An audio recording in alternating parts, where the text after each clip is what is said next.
हजारों वर्षों से पूरी दुनिया एक बात मानती आई है। भारतीय मस्तिष्क, इंडियन माइंड और भारतीय चिंतन शक्ति असाधारण है।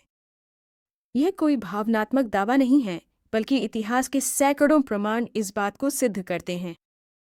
जब दुनिया के कई हिस्सों में सभ्यता का प्रारंभ भी नहीं हुआ था, तब भारत में वेद, उपनिषद, आयुर्वेद, गणित, खगोल विज्ञान और दर्शन पर गहन शोध हो रहा था।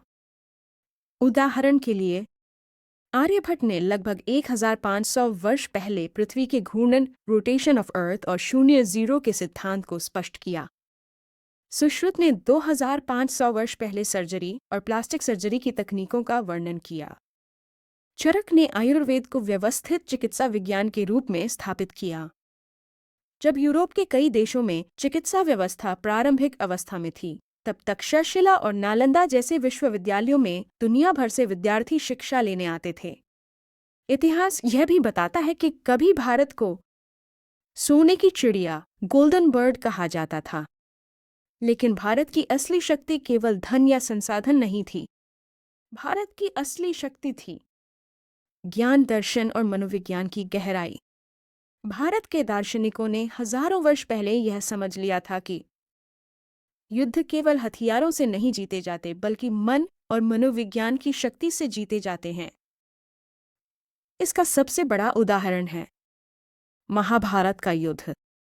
लगभग 5000 वर्ष पहले भगवान श्री कृष्ण ने भगवद गीता के माध्यम से केवल अर्जुन को ही नहीं, बल्कि संपूर्ण मानवता को जीवन, कर्तव्य और मनोविज्ञान का गहरा ज्ञान दिया।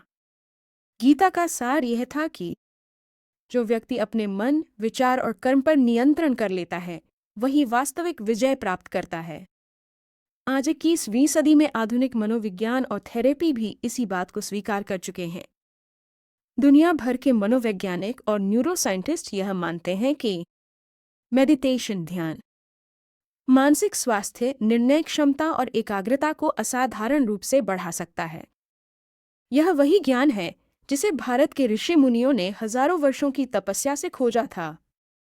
उन्होंने केवल सिद्धांत नहीं दिए, बल्कि अपने जीवन से यह सिद्ध भी किया कि मानव मस्तिष्क की शक्ति असीमित है।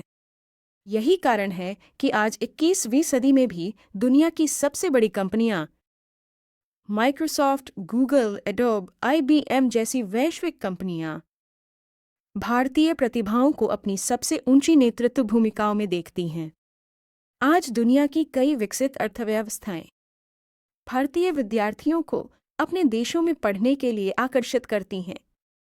यह इसलिए नहीं कि भारत में प्रतिभा कम है, बल्कि इसलिए कि भारतीय मस्तिष्क विश्व की सबसे बड़ी बौद्धिक शक्तियों में से एक है। लेकिन इसके साथ एक चुनौती भी है। भारत की जनसंख्या लगभग 150 करोड़ है, यानी दुनिया की कुल आबादी का लगभग 20%। इतनी विशाल प्रतिभा शक्ति को नियंत्रित करना असंभव है।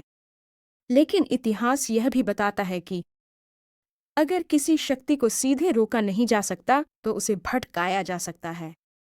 प्राचीन कथाओं में भी वर्णन मिलता है कि जब ऋषि मुनि कठोर तपस्या करते थे, तो दानव शक्तियां उन्हें विचलित करने के लिए विभिन्न प्रकार के प्रलोभन भेजती थीं।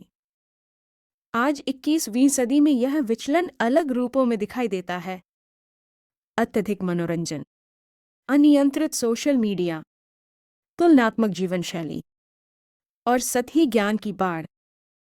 धीरे धीरे यह सब मनुष्य की एकाग्रता और विचार शक्ति को कमजोर कर देता है। जायंट्स के फाउंडर्स का मानना है कि भारत को फिर से विश्वगुरु बनाने का रास्ता किसी बड़े नारे या आंदोलन से नहीं आएगा।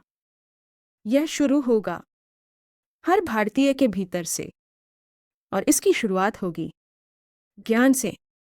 लेकिन आधुनिक जीवन में लोगों के पास लंबे ग्रंथ पढ़ने का समय नहीं है।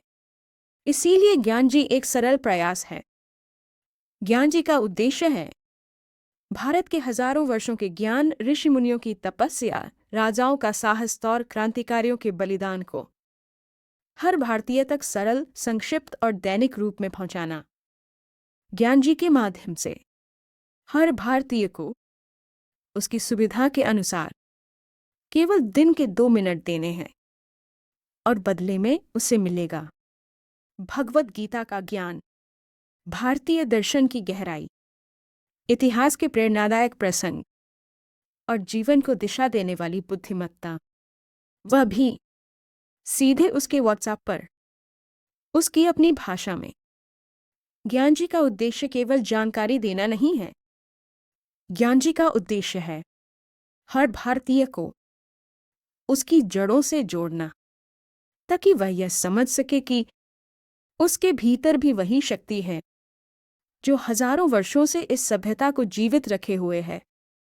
और जब करोड़ों भारतीय हर दिन केवल 2 मिनट सही दिशा में सोचने लगेंगे, तो भारत का विश्वगुरु बनने का मार्ग स्वाभाविक रूप से फिर से खुल जाएगा।